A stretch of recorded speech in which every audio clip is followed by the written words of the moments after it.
आप सभी पुण्यात्माओं को मेरा हार्दिक अभिनंदन। आज चर्चा करेंगे हम क्या है वेद। वेद क्या है? देखिए, 4 वेद हैं। ऋग्वेद, यजुर्वेद, सामवेद और अथर्ववेद। 4 युग हैं: सतयुग, त्रेता युग, द्वापर युग और कलयुग। 4 नीतियां हैं। कौन कौन सी? साम, दाम, दंड, भेद। 4 अभीष्ट फल हैं। कौन कौन से? धर्म, अर्थ, काम और मोक्ष। 4 वर्ण हैं: ब्राह्मण, क्षत्रिय, वैश्य और शूद्र। 4 आश्रम हैं: ब्रह्मचार्य आश्रम, गृहस्थ, वानप्रस्थ और सन्यास। 4 पवित्र धाम हैं: श्री बद्रीनाथ, श्री द्वारकाधीश, श्री जगन्नाथ और श्री रामेश्वरम। 4 ही दिशाएं हैं: पूरब, पश्चिम, उत्तर और दक्षिण। 4 उपमंडल हैं: सूर्य, चंद्रमा, धरती और आकाश। 4 देव हैं: ब्रह्मा, विष्णु, महेश और सूर्य। जो व्यक्ति इन सब का चिंतन मनन करता है उसे वेदों की उत्पत्ति जो है, वेदों का ज्ञान स्वतः ही प्राप्त हो जाता है। अब हम सबसे पहले ऋग्वेद के बारे में बात करते हैं। ऋग्वेद क्या है? ऋग्वेद देखिए, इसके अंदर जो ऋग्वेद की ऋचाएं हैं उसमें देवताओं की स्तुति का ही वर्णन है। इसके अतिरिक्त हमारे ऋषि मुनियों ने जो कुछ भी देखा उसके प्रति उन्होंने अपने विचार मंत्र रूप में प्रकट करे। प्रकृति की प्रत्येक वस्तु उनके चिंतन, मनन और अध्ययन की विशेष जो होती है विषय बन गई। इसलिए देव प्रार्थना उन्होंने लाभ की दृष्टि से अनेक रहस्यों का उद्घाटन किया जो कि हम लोग पढ़ सकें और अपने व्यवहार में ला सकें। देखिए, ऋग्वेद जो है सबसे प्राचीन वेद है, जिसके अंदर 10 तो मंडल हैं। 10 मंडल यानी कि 10 अध्याय और 1028 सूतकों के साथ साथ उसमें टोटल मंत्र जो हैं वो हैं 10,552 मंत्र। और ये सभी मंत्र श्रेष्ठ विचारों से परिपूर्ण हैं और हमें प्रेरणा देते हैं। 10,552 मंत्र, उनमें से मैं आपको कुछ अनमोल वचन जो हैं वो आपको बता रहा हूँ। मेरी कोशिश है कि आपको अधिक से अधिक ज्ञान प्राप्ति हो। जो शास्त्रज्ञ होता है, जिसने शास्त्र पढ़े होते हैं, अज्ञानी से श्रेष्ठ होता है, पहला।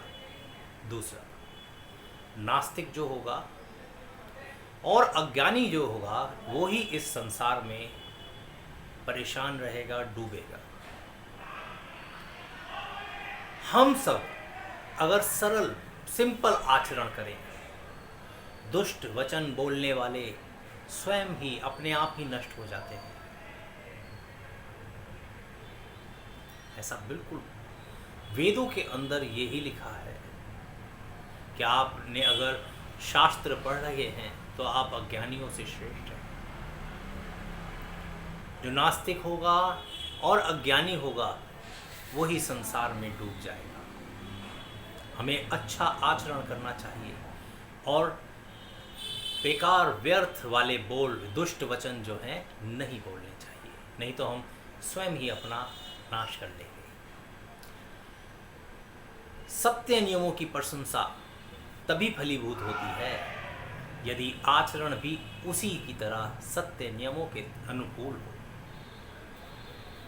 अगर आपका आचरण तो आप बोल तो अच्छा रहेगा पर आपका आचरण कैसा है वो गलत है, तो वो दोनों ही, एक अच्छा और एक बुरा, बेकार, दोनों बुरे हो जाएंगे। मधुर भाषी और सत्य सेवी जो होता है, जिसकी भाषा मधुर हो और सत्य को सेवता है, जो सत्य के राह पे चलता है, वो हमेशा आनंद से रहता है। आलस ना करने वाले जो होते हैं, उन्हें आलसी मित्रों को त्याग देना चाहिए। अभिलाषा हो तो लक्ष्य सिद्ध हो ही जाता है। ईश्वर जो है वो राक्षस की वृत्ति जो होती है वो और झूठ को दोनों को मार देता है, आपको सरल आचरण जीना सिखाता है। जो उपद्रवी होते हैं उनसे हमेशा आप दूर रहें, क्योंकि वो सर्वनाश के दूत हैं।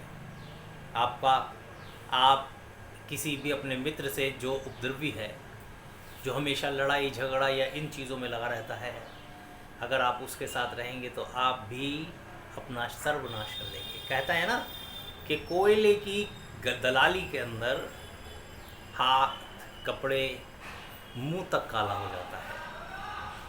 तो जो ऋषि होते हैं वो मनुष्यों के हितकारी होते हैं।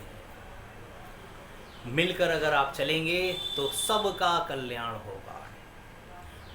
आप सबका मन, वचन, कर्म और संकल्प अगर एक जैसा हो, जिससे कार्य सरलता से पूर्ण हो जाता है। कंजूस जो होता है उसकी अपेक्षा दानी जो होता है वो हमेशा आगे बढ़ता रहता है। उचित कर्तव्य की शक्तियां अनंत है। उचित पाप बुद्धि जो होती है वो पापों को नष्ट कर देती है। अगर आपकी बुद्धि सही है तो आप पापों से बचेंगे।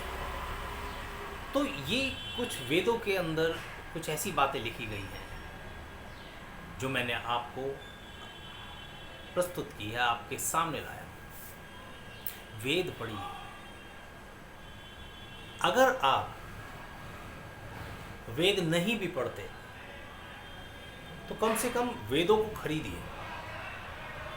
आप अगर उनका दर्शन मात्र कर लेते हैं तो आप ये समझिए कि आपने एक ऐसा पुण्य कमा लिया जो आप स्वर्ग के अधिकारी होते हैं। आप स्वर्ग में जाएंगे, आपको इतना पुण्य मिलेगा। तो आज की वीडियो में इतना ही। वीडियो अच्छी लगी हो तो जय सिया राम जरूर बोलिएगा। जय राम जी की।